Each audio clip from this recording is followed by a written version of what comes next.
Youth world चॅम्पियनशिपसाठी बुलढाण्याच्या तिरंदाज मिहिर अपार यांची भारतीय संघात निवड। ऑलिम्पिकमध्ये गोल्ड मेडल पटकाविण्याची मिहिरचे ध्येय।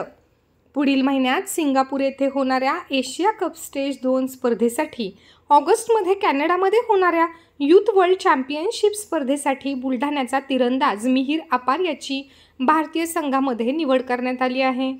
पुणे येथील आर्मी स्पोर्ट्स इन्स्टिट्यूटमध्ये 21 ते 25 मे दरम्यान झालेल्या भारतीय संघासाठीच्या निवड चाचणीत उत्कृष्ट प्रदर्शन करीत मिहिरने आंतरराष्ट्रीय स्तरावरील स्पर्धेसाठीचे त्याचे कसब सिद्ध केले।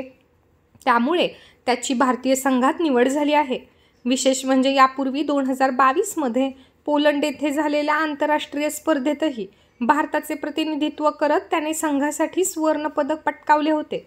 गेल्या 10 वर्षांपासून तो बुलढाणा येथील तिरंदाजीचे प्रशिक्षक चंद्रकांत इलग यांच्या मार्गदर्शनाखाली सराव करीत आहे। इलग यांनी भारतीय संघाचे प्रशिक्षक म्हणूनही महत्त्वपूर्ण कामगिरी बजावली आहे। त्यांच्या तालमीत प्रथमेश जावकारही तयार झाला आहे। ऑलिम्पिकमध्ये गोल्ड मेडल पटकाविण्याची मिहिरचे ध्येय आहे।